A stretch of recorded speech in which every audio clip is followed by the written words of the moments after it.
प्यारे दोस्तों, बहुत-बहुत स्वागत है आपका अपने चैनल यूजीसी नेट साहित्य दर्पण में।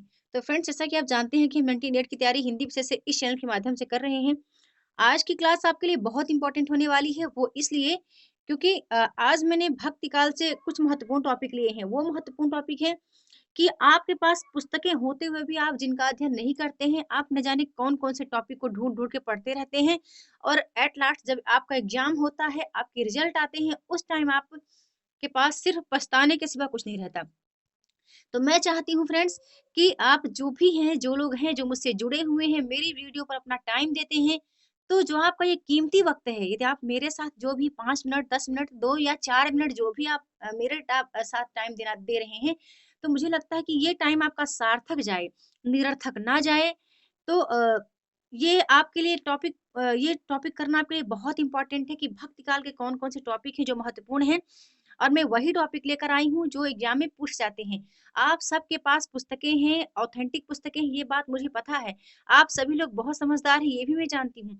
लेकिन एक आपको मार्गदर्शक चाहिए, एक रास्ता दिखाने वाला पथ प्रदर्शक चाहिए जो आपको ये बताए कि फ्रेंड्स आप इसको पढ़िए, इस टॉपिक को पढ़िए, इस टॉपिक पर आप ज़्यादा जोर दीजिए, इस तरह पढ़िए, तो आपका एग्ज़ाम क्वालीफाई हो जाएगा। आप कभी भी असफल नहीं होंगे हिंदी साहित्य को लेकर। ठीक है? चलिए वीडियो को प्रारंभ करती हूँ। वीडियो को प्रारंभ करने से पहले एक बात कहना चाहूँगी फ्रेंड्स, यदि वीडियो पसंद आए तो मुझे लाइक कर दीजिएगा वीडियो को, क्योंकि आपका एक-एक लाइक और एक-एक कमेंट मुझे काफ़ी मोटिवेट करता है। तो उस समय मुझे लगता है कि ये जितने लोगों ने देखा है, तो मैं एक के लिए वीडियो लेकर आ रही हूँ। तो चलिए स्टार्ट करते हैं। पहला है कि संत काव्य धारा। इसकी पिछली वीडियो में आपको पता है मैंने कृष्ण काव्य धारा से संबंधित कुछ महत्वपूर्ण कथन, कुछ इम्पोर्टेंट तथ्य आपको दिए हैं। जो कि आगामी एग्जाम के लिए बेहतर है। एक बार फिर मैं लाई हूँ भक्ति काल से ही, इसके बाद नेक्स्ट फ्रेंड मैं रीति काल से टॉपिक लेकर आने वाली हूँ क्योंकि मुझे लगता है कि कुछ हम महत्वपूर्ण टॉपिक हम जल्दी-जल्दी पढ़ लें, इसके बाद हम रिवीजन करेंगे, है ना? रिवीजन में एक वीडियो एक ही टॉपिक पर होगा। तो अभी हम महत्वपूर्ण देख रहे हैं। आप आज कॉपी पेन लेकर बैठिए और इन टॉपिक को आप देखिए कि कितना आपको आ रहा है इन टॉपिक से रिलेटेड। चलिए बात कर लेते हैं। पहले आता है संत काव्य धारा। अब एक बात और कह दूँ कि संत काव्य धारा के संबंध में कुछ प्रथम विद्वान हैं और उसके प्रस्तोता विद्वान हैं जो मानते हैं कि प्रथम कवि ये हैं। तो कौन हैं? तो पहले आते हैं हमारे आचार्य शुक्ल जी हैं। आचार्य शुक्ल ने कबीरदास को माना है, हजारी प्रसाद द्विवेदी जी ने भी कबीरदास को ही माना है। गणपत चंद्रगुप्त हैं जो नामदेव को मानते हैं प्रथम कवि किसका? संत काव्य धारा का। फिर वहीं पर डॉक्टर रामकुमार वर्मा हैं, वो भी नामदेव को ही मानते हैं। संत काव्यधारा का प्रथम कवि और राम स्वरूप चतुर्वेदी हैं जो किसको मानते हैं? कबीर को ही मानते हैं, ठीक है? कबीर को ही मानते हैं संत काव्यधारा का प्रथम कवि। अब यहाँ पर थोड़ा-सा आप देख लीजिएगा नामदेव जी को। नामदेव जी महाराष्ट्र के भक्त संत कवि हैं, बहुत इम्पोर्टेंट है, इनको देख लीजिएगा। इनकी कुछ पंक्तियाँ हैं जो एग्ज़ाम में 1-2 बार पूछी जा चुकी हैं, तो आप देख लीजिएगा। अब यहाँ बात करते हैं फ्रेंड्स, ये जो संत कवि हैं, इन संत कवियों का आपको क्या देखना है? जन्म समय देखना है। आज आप यदि आपके पास कोई नोट्स नहीं है, ठीक है? आज आज ही आप एक नोट्स बनाइए कि संत काव्यधारा से स्टार्ट कीजिए। यदि इसके पीछे जो आपने बनाया है बहुत अच्छा है, आज एक और बनाइए। ये आपका रिवीजन हो जाएगा या खुद का टेस्ट समझ लीजिएगा। तो आप जन्म समय देखिए और इन कवियों को लिखिए। क्या इनका जन्म समय आपको पता है? रैदास जी हैं, कबीर जी हैं, हरिदास निरंजनी है, गुरु नानक है, दादू दयाल, मलुकदास, सुंदरदास, गुरु अर्जुन देव। ये प्रमुख हैं, संत काव्यधारा के प्रमुख कवि हैं। इनको देखिए और ये देखिए कि इनकी रचनाएँ जो हैं, इन कवियों की रचनाएँ देखना है आपको और कबीरदास जी को फ्रेंड्स आपको इम्पोर्टेंट देखना है। आपको कबीरदास जी को देखना ही देखना है क्योंकि बच्चन सिंह ने इनके संबंध में काफ़ी महत्वपूर्ण तथ्य कहे हैं। आचार्य शुक्ल जी ने कबीरदास जी के संबंध में बहुत कुछ बातें कही हैं, जो आपको हमारी ऑथेंटिक बुक है पांडे जी की, सरस्वती पांडे जी की बुक है और आचार्य शुक्ल जी की, वहाँ पर मिल जाएगी। मैं अक्सर कहती आ रही हूँ कि मैं आपको रास्ता दिखाऊँगी कि आपको क्या पढ़ना है, क्या छोड़ देना है। तो यहाँ क्या पढ़ना है, आज हम उस पर बात कर रहे हैं। कबीरदास जी के संबंध में बच्चन सिंह ने लिखा है कि हिंदी भक्ति काव्य का प्रथम क्रांतिकारी पुरस्कर्ता कबीर ही हैं और कबीरदास की रचनाओं को आप अच्छे से बारीकी से पढ़िए। साखी शबद रामायणी है। इनके अर्थ देख लीजिए साखी शबद रामायणी के। इनमें जो प्रयुक्त छंद प्रयोग किए गए हैं वो देख लीजिए। भाषा को देखिएगा कि रामायणी और शबद और साखी में किस-किस भाषाओं का प्रयोग इन्होंने कबीर जी ने किया है। फिर यहीं पर आप कबीर जी को देखिएगा कि किस विद्वान ने क्या कहा है तो श्याम सुंदर दास ने पंचमेल खिचड़ी कह दिया है। आचार्य शुक्ल ने इनको सदुक्कड़ी भाषा का कह दिया है। फिर वहीं पर हजारी प्रसाद द्विवेदी की बात करूँ तो भाषा के डिटेक्टर कह दिया है कबीरदास जी को, है ना? तो कबीरदास जी को आप डीपली पढ़िएगा, कबीरदास जी की रचनाएँ देखिएगा। इनकी पंक्तियाँ फ्रेंड्स बहुत इम्पोर्टेंट है। किसकी? कबीरदास जी की पंक्तियाँ इम्पोर्टेंट है, इनको आप देख लीजिएगा, ओके? अब यहाँ पर मैंने आपको बता दिया इनकी रचनाएँ देखिएगा, जैसे दादू दयाल मलुकदास और इनका जन्म समय मैंने पहले पहले लिख दिया है। मैंने एक छोटा-सा टॉपिक लिया है, इन्हीं से प्रश्न बनते हैं, यहीं जो आए हैं ये प्रश्न बनते हैं, इसको आप डीपली पढ़ लीजिएगा। अब यहाँ पर बात करती हूँ दूसरा टॉपिक है संत कवियों द्वारा प्रवर्तित संप्रदाय जो हैं।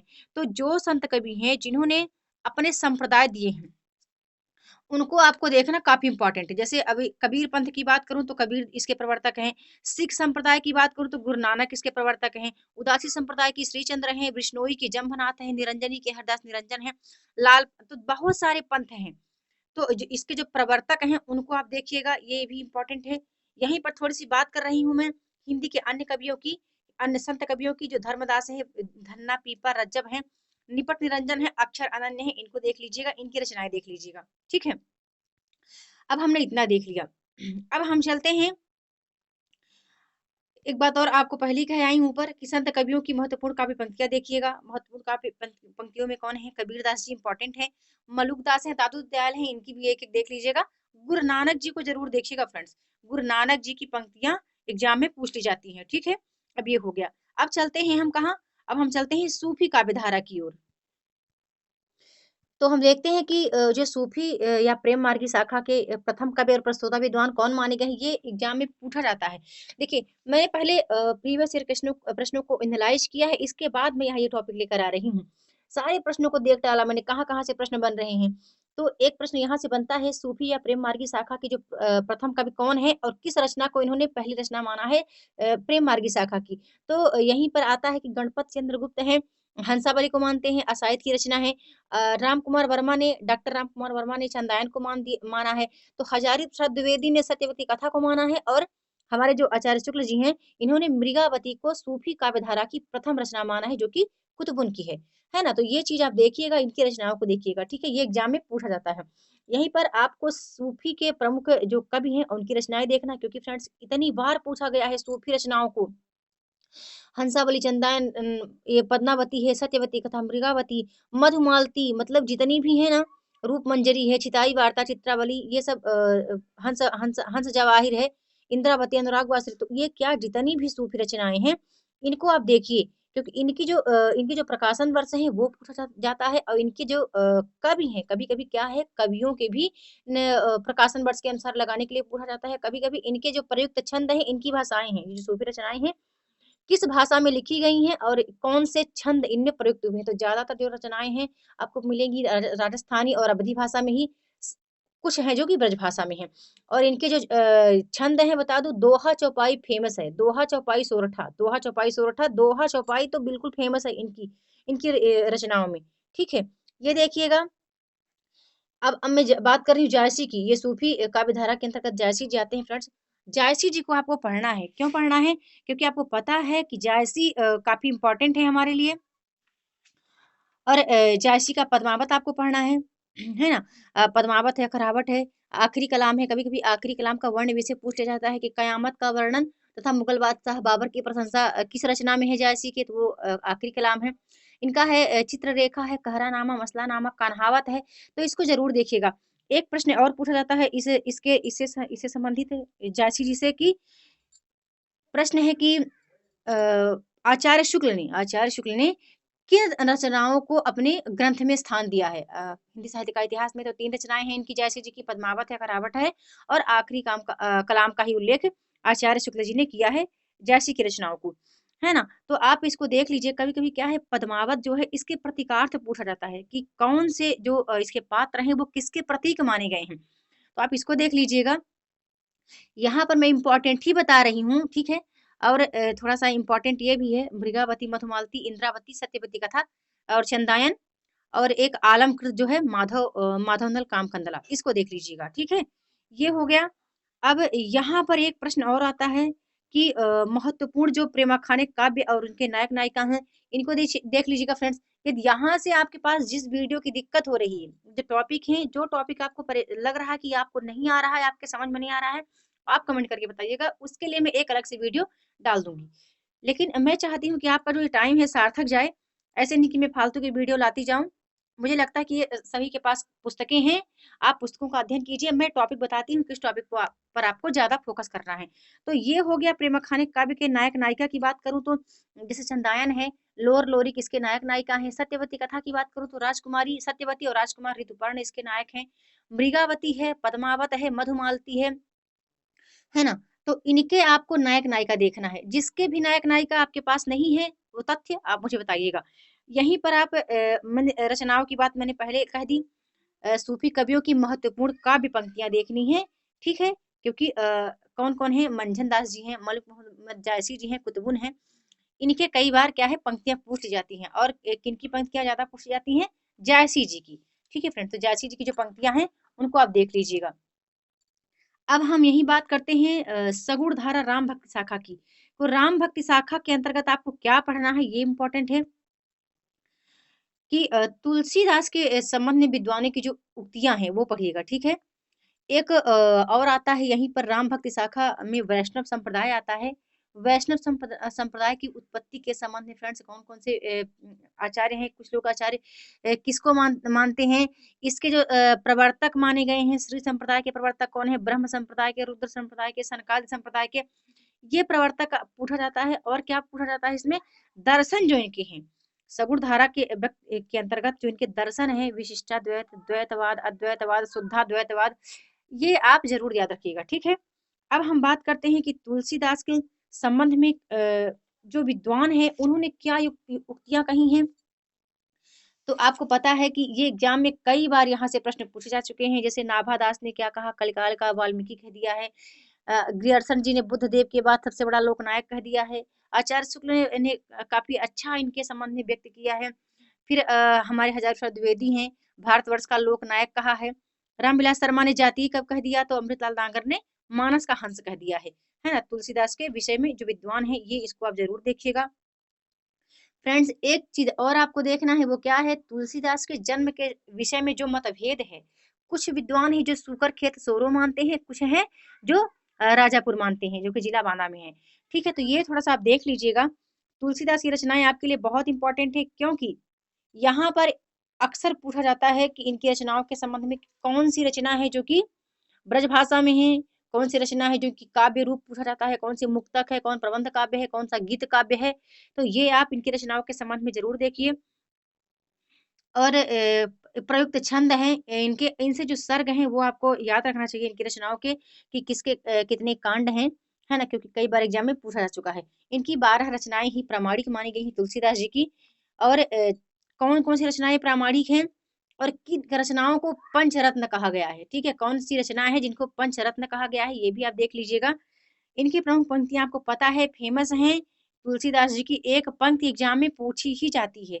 इनकी रचनाएं पूछी ही जाती हैं आचार्य शुक्ल ने तुलसीदास जी के संबंध में क्या कहा है क्या कथन कहे हैं वो भी इंपॉर्टेंट है रामचरितमानस का जो उत्तरकांड है हमारे पाठ्यक्रम में भी लगा हुआ है तो ये देख लीजिएगा यहीं पर एक बात और कहना चाहूंगी फ्रेंड्स एक टॉपिक आता है अलंकार योजना के संबंध में तुलसी को जो प्राप्त उपाधियां प्राप्त है यहाँ से भी कई बार एग्जाम में प्रश्न पूछा जा चुका है कि किस विद्वान ने क्या कहा है उपाधियों के संबंध में तो लाला भगवान दीन और बच्चन सिंह रूपकों का बादशाह कहते हैं किसको तुलसीदास जी को फिर वहीं पर आचार्य शुक्ल ने अनुप्रास का बादशाह कह दिया है वहीं पर यदि डॉक्टर उदय भानु सिंह की बात करें तो उत्प्रेक्षाओं का बादशाह कह दिया है तुलसीदास जी को ठीक है ये कुछ महत्वपूर्ण तथ्य थे जो मैं आपको बता रही हूँ आपके पास ऑथेंटिक बुक है बता दूं अभी तक के जितने प्रश्न पूछे गए हैं एनटीए यूजीसी नेट के सिलेबस में या प्रश्नोत्तरी में प्रीवियस ईयर क्वेश्चन की बात कर रही हूँ सारे प्रश्न बता दो फ्रेंड्स कहाँ से पूछे गए हैं पांडे जी की बुक से सरस्वती पांडे गोविंद पांडे की बुक से पूछे गए हैं और आचार्य रामचंद्र शुक्ल का हिंदी साहित्य का इतिहास से कोई प्रश्न एक दो प्रश्न है जो किसी अन्य बुक से पूछ लिए जाते हैं और बाकी के प्रश्न बता दो यहीं से पूछे जाते हैं ठीक है तो ये कुछ तथ्य हैं जो इम्पोर्टेंट है आपको आज ही इनका लिख लेना है इन टॉपिक को आप लिखिए और तुलसीदास के विषय में विद्वानों की उक्तियां एक टॉपिक लिखिए फिर आप लिखना स्टार्ट कीजिए कि किसने क्या कहा है तुलसीदास की रचनाएं लिखिए रचनाओं के संबंध में आप लिखिए कि कितना आप जानती हैं रचनाओं के संबंध में।